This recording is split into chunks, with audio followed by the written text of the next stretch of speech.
Discard your history books for a moment. Until the late 18th century, the largest empire in the world was prominently featured on maps, yet today its name has been completely erased from our records. Grand Tartaria. Described in the first edition of the Encyclopedia Britannica as the largest country on Earth, this massive power vanished in a single century. This wasn't an accident. It was the most successful memory hole operation in human history. Why is the first floor of almost every ancient building across the globe buried meters underground? Why are windows built at sidewalk level? Official history calls this rising street levels or urban dust, but the truth could be far more jarring. The mud flood theory suggests that our modern cities were inherited from an older civilization, excavated and repurposed after a global cataclysm that we were never told about. Have you ever noticed the massive antennas and copper orbs atop old buildings in 19th century photographs? In an era supposedly without electrical grids, streets were brilliantly lit. Claims suggest that Tartaria utilized atmospheric ether energy. The dream of Nikola Tesla, free, wireless energy, was actually the standard technology of this lost civilization before it was suppressed by the energy monopolies of the New World. Scattered across every continent are mathematically perfect geometric structures known as star forts. From Italy to Japan, they share the exact same engineering. Conventional historians label them defensive fortifications. But what if these structures weren't built for war, but as massive frequency generators designed to harvest energy from the Earth's magnetic field? Why did almost every major city in the world burn to the ground in the mid-19th century? Chicago, Boston, Moscow, Istanbul. Were these fires merely tragic accidents, or a coordinated global purge to destroy the technological evidence and archives of the old world? After the smoke cleared, a new history was written, making us forget who we truly are. The Napoleonic Wars and the 1812 invasion of Russia are traditionally told as a story of one emperor's ambitious mistake and a defeat brought by the harsh Russian winter. However, researchers at Hidden Past suggest a much darker alliance was at play. Evidence indicates that Napoleon and Russian Tsar Alexander I were not true enemies, but secret allies commissioned to dismantle the remnants of Grand Tartaria. Reports of the burning of Moscow describe flames far brighter than a conventional fire, and soldiers dying from symptoms eerily similar to radiation sickness.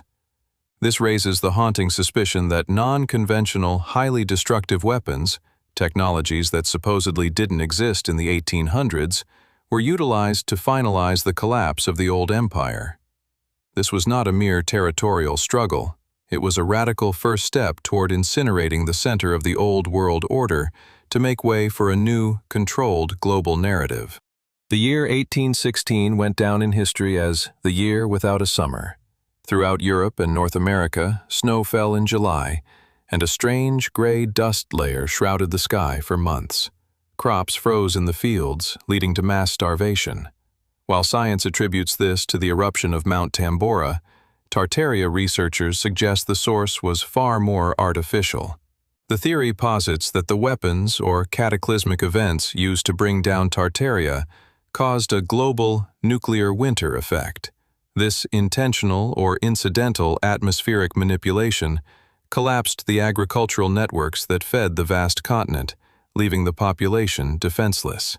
This climatic crisis was the final nail in the coffin of the old civilization, forcing the survivors into a state of dependency on the newly emerging power structures that would eventually claim to have built the modern world.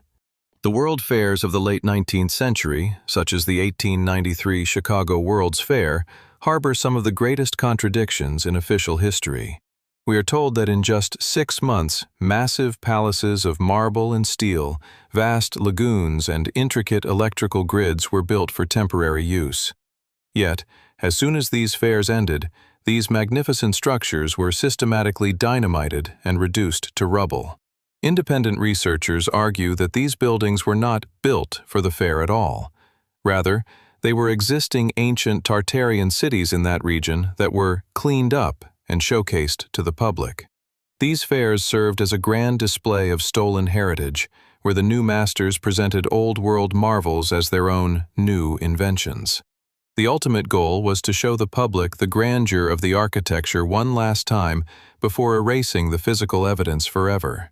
This temporary city narrative hides the largest architectural heist in history. Between 1854 and 1929, millions of children with no documented origins were transported across the United States and Europe in a system known as the orphan trains. The origins of these children and the fate of their parents were never fully explained. According to Tartaria theorists, these children were the final remnants of the Tartarian population, left behind by war and cataclysm. A global operation of collective amnesia was underway. Children were stripped of their names, languages, and heritages. They were placed into the newly established Prussian education system, designed to create a compliant workforce that would never question the true nature of their past. This is the most effective way to erase a civilization. Teach the next generation a false history. Today, we may be the descendants of those children, living in the shadow of a grand past we were programmed to forget. When exploring ancient buildings, have you ever stopped to look at the 5-meter doors, the incredibly high ceilings, and the massive steps? Art historians claim this was done for grandeur or aesthetic ventilation. However, in engineering, every measurement is typically determined by the ergonomics of the user. Claims suggest that these buildings were not designed for the human form as we know it today, but for a much taller race of people, the giants of the Tartarian era. Reports of giant skeletal remains found globally, which are said to be suppressed by institutions like the Smithsonian, form the cornerstone of this theory. If these buildings were designed for giants, and we are merely the smaller heirs who moved in after the fact, it completely shatters the official chronological timeline. The giants of the old world are not just myths. They live on in the very stones of the buildings we occupy today. Antarctica remains the most restricted territory on Earth. Ancient maps depict it not as a frozen void, but as a green continent teeming with life. Theorists suggest the ice is a recent result of the 19th century cataclysm. The 1959 Antarctic Treaty, which bans independent exploration, is viewed by many as a global pact to hide Tartarian remnants. If the ice ever melts, the physical evidence of a lost global power at the pole would shatter every historical textbook in existence. Cathedrals and mosques were never merely places of worship. They were complex resonance chambers. Their vaulted ceilings and pipe organs were engineered to create cymatic frequencies for healing and energy. In the Tartarian world, sound was a high technology. When these sites were repurposed, their technical components were stripped, and they were rebranded as religious centers. Today's sacred music is but a faint echo of the vibrational power these buildings once generated. The Industrial Revolution was a recovery mission, not an era of invention. The railways and steel skyscrapers credited to 19th century tycoons were often found already in place, merely excavated and refurbished. Patent offices served to legalize the theft of Tartarian technology, rebranding ancient systems as modern breakthroughs. We weren't progressing.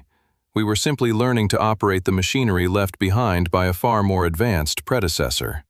Between 1850 and 1890, a wave of great fires leveled major world capitals. These blazes targeted city halls and libraries, incinerating land deeds, genealogies, and ancient records. This wasn't bad luck. It was a surgical strike on the old world's paper trail. When the archives burned, our true lineages and property rights died with them. The fires provided the clean slate necessary for new masters to claim the world's wealth and rewrite history. Museums act as the gatekeepers of a curated lie. Artifacts that contradict the official timeline are labeled out of place or rebranded as Roman or Greek. Sophisticated Tartarian machinery is frequently hidden in basement archives or dismissed as ritual objects.